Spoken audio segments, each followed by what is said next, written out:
दो सगे भाई थे। वे गुरु और माता पिता के द्वारा शिक्षा पाई थी, पूजनीय आचार्यों के प्रोत्साहन पाया था, मित्रों द्वारा सलाह पाई थी। उन्होंने वर्षों के अध्ययन, चिंतन, अन्वेषण, मनन के पश्चात जाना था कि दुनिया में सबसे बड़ा जो काम है वो है मनुष्य के करने के है, वह है कि वह अपनी आत्मा का उद्धार करे। मूर्ख ये नहीं जानते थे कि पत्तों को सींचते हैं तो पेड़ मुरझा जाते हैं। वो नहीं जानते थे वे दोनों भाई, एक का नाम शंख और दूसरे का नाम लिखित, इस तत्व को भली प्रकार जान लेने के बाद उन्होंने तपस्या करने लगे। पास पास ही दोनों की कुटी बनी हुई थी और वहाँ पर मधुर फलों के वृक्ष भी थे, बहुत सारे वृक्ष थे। वह स्थान और भी सुंदर था और सुविधाजनक भी बन गया था। दोनों भाई अपनी अपनी तपोभूमि में तप करते और यथा अवसर आपस में मिलते जुलते थे। एक दिन लिखित को भूख लगी और वह भाई के आश्रम में गया और वहाँ से फल तोड़कर लाया और वह उन्हें खाने के लिए बैठ गया। तभी वहाँ पर शंख आ पहुँचा और उन्होंने पूछा, यह फल तुम कहाँ से लाए हो? लिखित ने उनसे हंसकर उत्तर दिया, तुम्हारे आश्रम से। शंख यह सुनकर बड़े ही दुखी हुए।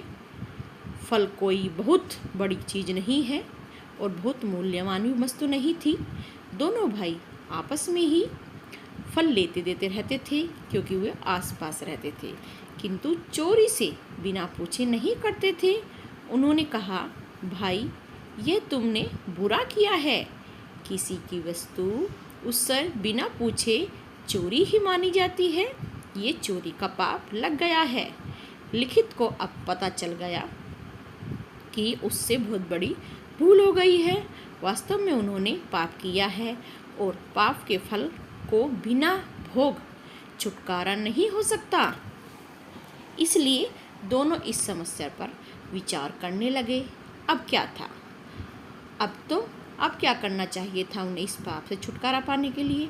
पाप का फल तुरंत मिल जाए तो ठीक है, नहीं तो वरना प्रारब्ध में जाकर वह इसको बढ़ता ही रहता है और निरंतर बढ़ता जाता है।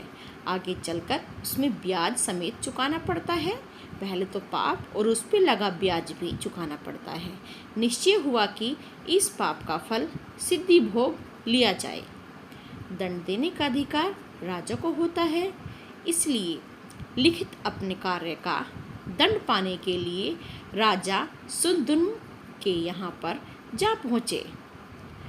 इस तेज मूर्ति तपस्वी को देखकर राजा के सिंहासन से उठ खड़े हुए और बड़े आदर के साथ उन्हें उच्च आसन पर बिठाया।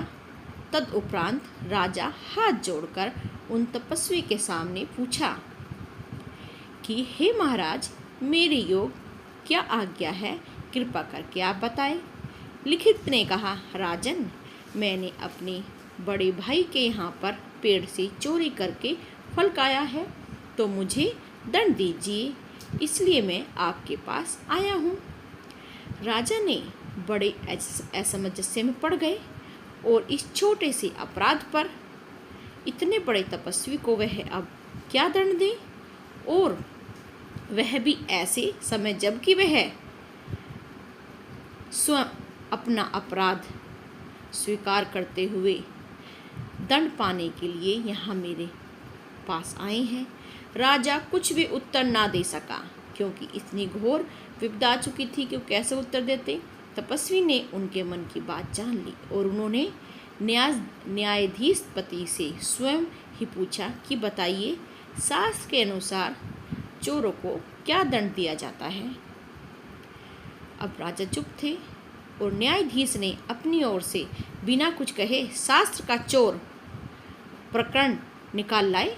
फटाफट से जाके उसमें लिखा था कि चोर के हाथ काट दिए जाएं।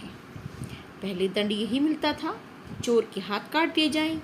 यही दंड मुझे मिलना चाहिए। तपस्वी ने कहा, न्याय दंड किसी के साथ पक्षपात नहीं करता है, तो हे राजन, आप भी मेरे साथ कोई पक्षपात नहीं करें।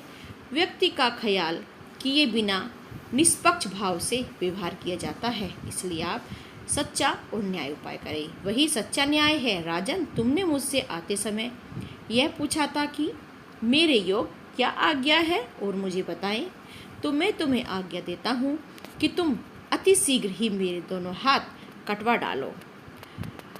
अब राजा को विवश था कि उसे तपस्वी की आज्ञा का पालन करना ही पड़ेगा, और राजन ने अपने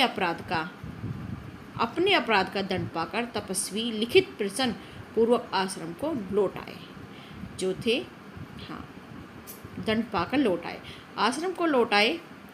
अपने भाई की कर्तव्यपरायणता और कष्ट सहनशीलता को देखकर संघ का गला भर आया और वे इनके गले लिपट गए। अब संघ ने कहा, अपराधी हाथों को लेकर जो मुझे जीने की अपेक्षा बिना हाथों के है, वो जीने में अधिक श्रेष्ठ होगी। लिखित ने कहा, पाप का फल पाकर अब तुम विशुद्ध हो गए हो। संघ की आज्ञा के अनुसार लिखित ने पास में नदी थी, उसमें जाकर स्नान किया। स्नान करते ही उनके दोनों हाथ फिर वैसे ही उगाए जैसे कि पहले थे। वे दौड़े दौड़े अपने भाई के पास आए और उन्होंने अपने हाथों को आश्चर्यपूर्ण अपने भाई को दिखाया। संघ ने कहा, भैया, इसमें आश्चर्य की कोई भी बात नहीं है। हम लोगों की तपस्या के कारण जो हमने अच्छे कर्म किए हैं, उसी का हमें आज क्षतिपूर्ति हुई है। तब लिखित ने और अधिक अचंभित होकर पूछा कि यदि हम लोग इतनी तपस्या करते हैं, तो क्या उसके बल से छोटे से पाप को दूर नहीं किया जा सकता? ये पूछा, और संघ ने उत्तर दिया, नहीं, पाप का परिणाम हमें भोगना ही पड़ता है, क्योंकि जो पाप करता है वो यहीं पर हमें भोगना पड़ता है, उसे बिना हमें छुटकारा नहीं मिल सकता। काश हम सब भी इसी बात को समझ पाते। इसलिए ध्यान रखें कि जो भी पाप करता है मित्रों, उसका फल हमें यहीं पर मिलता है, इसी धरती पर मिलता है। तो अपने कर्मों को सुधारो, भविष्य अपना आप सुधर जाएगा। जैसे कि संघ और उसका भाई लिखित था, इस प्रकार ही अपने कर्म सुधारिएगा तो सब कुछ अच्छा ही अच्छा होगा।